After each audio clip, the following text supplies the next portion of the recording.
Hello পরাণের ভাই এবং বোনেরা, আজকে তোমাদের জন্য দারুণ মজার একটা গরুর মাংসের রেসিপি নিয়ে হাজির হলাম। আজকে তৈরি করে দেখাবো আলু দিয়ে গরুর মাংসের ঝোল। আর এটা তৈরি করব আমার হাতের তৈরি একটা স্পেশাল মশলায়, যে কারণে এই মাংসটা একবার রান্না করলে বাসার সবাই তোমার প্রশংসা করতে বাধ্য হবে। এত মজার হবে এই মাংস রান্নাটা, সবসময় তোমাদের এভাবেই রান্না করে খেতে ইচ্ছা করবে। পোলাও, ভাত, রুটি যে কোনো আইটেমের সাথেই মানিয়ে যাবে গরুর মাংসের আলু দিয়ে এই ঝোল রেসিপিটা। চলো তাহলে দেখে নিই কীভাবে তৈরি করছি। প্রথমে মশলা রেডি করে নিচ্ছি। 6-7টা শুকনো মরিচ, 1 টেবিল চামচ পরিমাণ দারুচিনি, কালো গোলমরিচ এবং সাদা গোলমরিচ মিলিয়ে 1 টেবিল চামচ পরিমাণ নিয়েছি, এলাচ নিয়েছি 1 চা চামচ, লবঙ্গ 1 চা চামচ এবং ধনিয়া নিয়েছি 1 টেবিল চামচ পরিমাণ, জিরাও 1 টেবিল চামচ পরিমাণ, তেজপাতা দিয়ে দিব 2টা এবং দিয়ে দিব শাহজিরা 1 চা চামচ পরিমাণ। এই যে মশলাগুলো দেখছো, এগুলো কিন্তু যে কোনো মুদির দোকানেই কিনতে পেয়ে যাবে। অনেক সময় আমাদের বাসাতেও এই সকল মশলা থেকে যায়।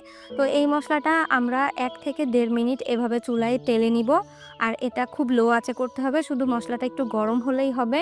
খুব বেশি পুড়িয়ে ফেলা যাবে না, তাহলে কিন্তু মশলার যে এসেনশিয়াল অয়েল আছে সেটা এখানে আর থাকবে না। কারণ আমরা যখন এটাকে গ্রাইন্ডারে গ্রাইন্ড করব তখন কিন্তু আরও বেশি এটা হিট হয়ে যাবে। এই মশলাটাকে আমি গুঁড়া করে নিয়ে নিলাম।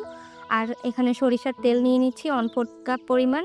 তেজপাতা, দারুচিনি, এলাচ, লবঙ্গ এগুলো দিয়ে দিলাম। গোলমরিচ দিয়ে দিলাম 1/2 চা চামচ করে। এই তেলের উপরে 1 মিনিট এটাকে একটু ভেজে নিব।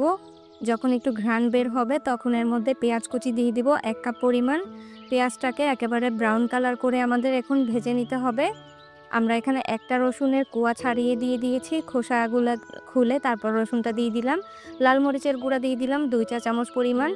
অবশ্যই তেলের উপরে এভাবে লাল মরিচটা ভেজে নিবে, তাহলে গরুর মাংস রান্না করার পর কালারটা অনেক বেশি সুন্দর হবে। এরপর হলুদ দিয়ে দিলাম 1 চা চামচ, লবণ দিয়ে দিলাম 2 চা চামচ, আদার পেস্ট 2 চা চামচ, রসুনের পেস্ট 2 চা চামচ।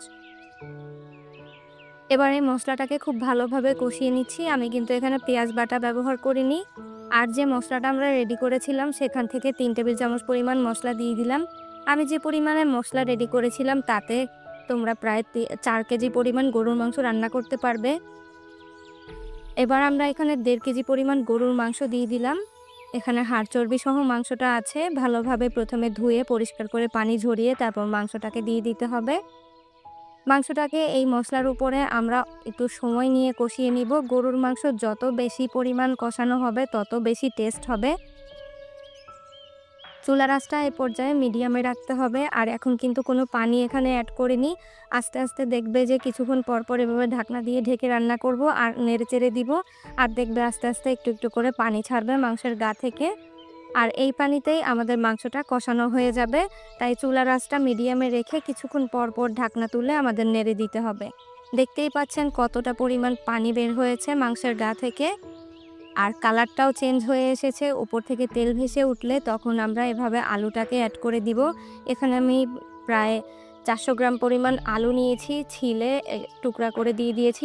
আলুর টুকরাগুলোকে একটু বড় সাইজ করে দিবেন। আলু দিয়ে ঝোল রান্না করতে গেলে অবশ্যই আলুর টুকরাটা কিন্তু একটু বড় করতে হবে, না হলে আলুটা বেশি গলে গেলে ঝোলটা গাঢ় হয়ে তখন কালারটা নষ্ট হয়ে যাবে আর খেতেও ভালো লাগবে না।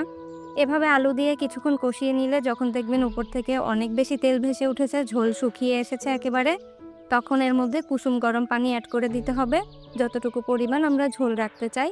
আমরা এখানে 1 কাপ পরিমাণ পানি অ্যাড করে দিয়েছি। আর এই পানিতেই আমাদের মাংসটা এবং আলুটা একেবারে পারফেক্টলি সেদ্ধ হয়ে যাবে। দেখতেই পাচ্ছেন ঝোলটা অনেকটা টেনে এসেছে। এই পর্যায়ে আমরা এর মধ্যে যখন একেবারে রান্নার শেষের পথে থাকবে তখন ভাজা জিরার গুঁড়া দিয়ে দিব। আর এই ভাজা জিরার গুঁড়াটা দেওয়ার কারণে গরুর মাংসের একটা অন্যরকম ফ্লেভার অ্যাড হবে, যেটার ঘ্রাণে একেবারে পুরো ঘর মোমো করবে। ব্যাস, এই তো শেষ হয়ে গেল গরুর মাংসটা রান্না করা। ঢাকনা দিয়ে ঢেকে দমে রেখে দিব 2 মিনিটের জন্য। এরপর গরম গরম এই গরুর মাংসের ঝোলটা পরিবেশন করার পালা। ভাত, রুটি, পোলাও যে কোনো কিছুর সাথে এই গরুর মাংসের আলু দিয়ে রান্নাটা একেবারে পারফেক্টলি জমে যাবে। আর যদি হয় বৃষ্টির দিন তাহলে তো কোনো কথাই নেই, খিচুড়ির সাথেও আপনারা চাইলে এই গরুর মাংসটা রান্না করে দিতে পারেন। আশা করছি আমার রেসিপিটি আপনাদের নিশ্চয়ই ভালো লেগেছে। ভালো লেগে থাকলে প্লিজ ভিডিওতে লাইক, কমেন্ট এবং শেয়ার করতে ভুলবেন না। দেখা হবে আরও নতুন নতুন রেসিপি নিয়ে নেক্সট এপিসোডে। ভালো থাকবেন সকলে। আসসালামু আলাইকুম।